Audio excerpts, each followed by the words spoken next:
All right. This is the last video I'm gonna go over today. I've already covered in my previous videos. I was dealing with weather overview and weather maps. Today I'm gonna be this last video is gonna be dealing primarily with fresh water. And let me go ahead and pull your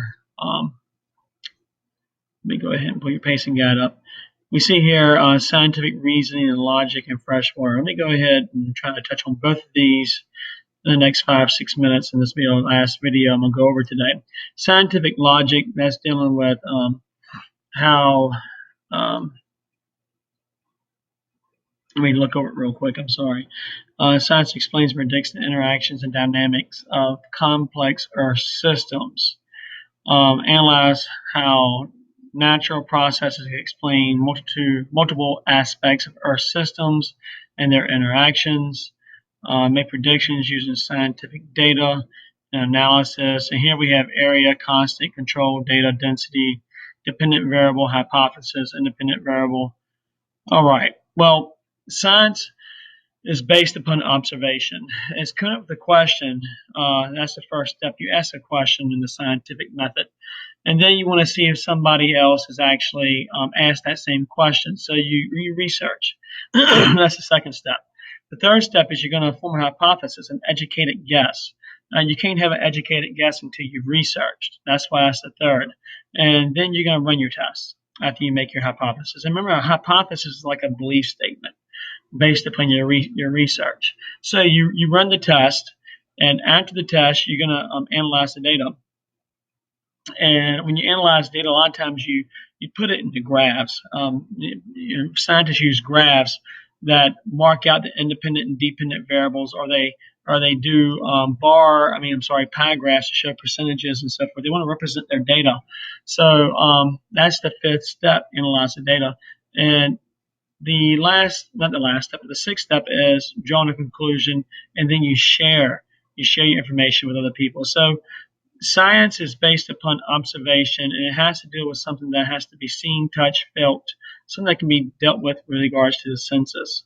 All right, so the dependent variable here, that is what's being measured in an experiment.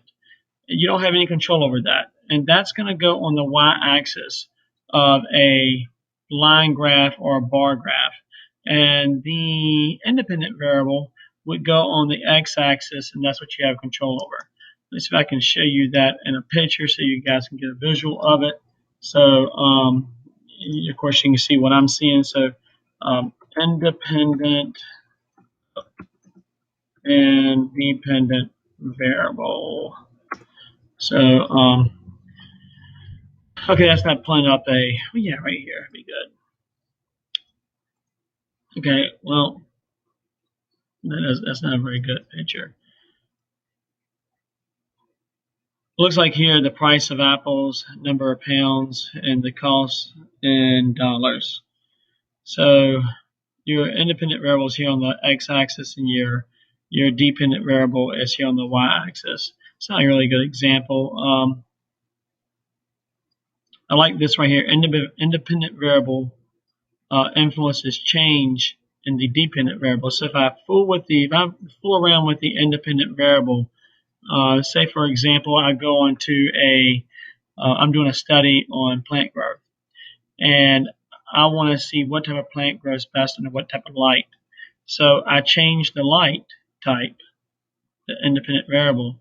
That's going to have an impact upon the dependent variable, which is the plant growth. So I change this, which influences the dependent. Now, to see a XY axis, all we gotta do is type in line graph example. I'm sure I'm going to pull up hopefully some good ones here. I have discharge, and it looks like Red River discharge. Yes, looks pretty good. So you have I should have hit view image. So I had the months here of the year, and the discharge in cubic feet per second looks like. So how much water is being discharged in this river basin per second, cubic feet per second. There's no control over this because the amount of water coming out, you don't have control over it. but you do have control over the time that you actually did the measurements. Say, for example, I just want to I don't know, study from June to August instead of from January to December. So I had a choice over that. So that's the independent variable. Let me go back to your pacing guide, see what else they want to talk about. Scientific law is it exemplifies the most amount of understanding that science has on a topic, like Newton's laws of motion. They have never been shown to be incorrect on any type of study or any kind of analysis that we've ever done. A theory is a scientific principle. It has tons of evidence to back it up, like the theory of evolution. That's not something that doesn't have substantial evidence to support that principle. And a hypothesis is the lowest level of understanding that's dealing with just an educated guess, not too much in regards to support there. Say, for example, a hypothesis that our universe is just one of many universes. It's a bubble universe. That's not really a theory or a law. We do have some mathematical principles that can correspond or support that idea, but not so much in regards to a lot of evidence. So that's really at best a hypothesis. Okay, let me go back to your pacing guides. Actually dealing with freshwater. All right, freshwater resources. The freshwater on Earth is a finite natural resource, meaning that we can pollute or diminish the resource that we have or the amount that we have. And the majority of fresh water is locked up in the glaciers. And then the other part is underneath the ground, and only about 1% is readily available to be consumed by all the animals, not all the animals, but all land animals on the planet. And think about birds also, and insects, and mammals, and reptiles. I mean, it's a lot out there, and we can pollute that, reach that 1% through watersheds or just bad practices. So the water that's under the ground, though. So let me actually get to the water under the ground. I'll type in water table here. We've covered this quite a bit, dealing like with the zone of aeration, zone of saturation, the water table, and all that. So let me see what we have going on here. In this image, we have the zone of aeration, which means the water can just easily flow down through it. It means it's permeable. And then the water table is at the top of the zone of saturation. It means this area through here is just saturated with water. And that's why we call it the zone of saturation. And then your bedrock is going to be down here, which isn't pictured. And the bedrock is going to be impermeable. And shale would be a great example of impermeable rock. You have and this is an aquifer. You know, a zone of saturation is an aquifer.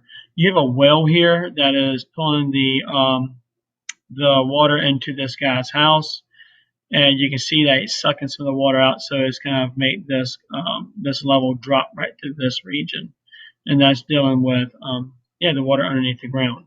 Let me see what else. I'm running out of time, so let me see what else your LCS pacing guide is talking about. The hydraulic cycle, that's, of course, that's just evaporation, condensation, and precipitation.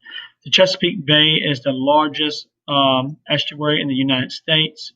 It's in Virginia. It's one of our natural resources or our national treasures. But for Virginia, it's very, very precious because we live in Virginia, and it's actually the largest part of it is actually in Virginia. So it's a very precious resource for people that live in Virginia and the nation.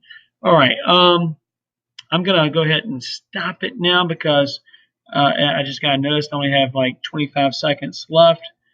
I might put out some more videos tomorrow for you, but not make it really a homework assignment, just so that you can refer to and get some information from. So thank you for watching this. If you have any questions, please let me know. See you guys soon. Thank you.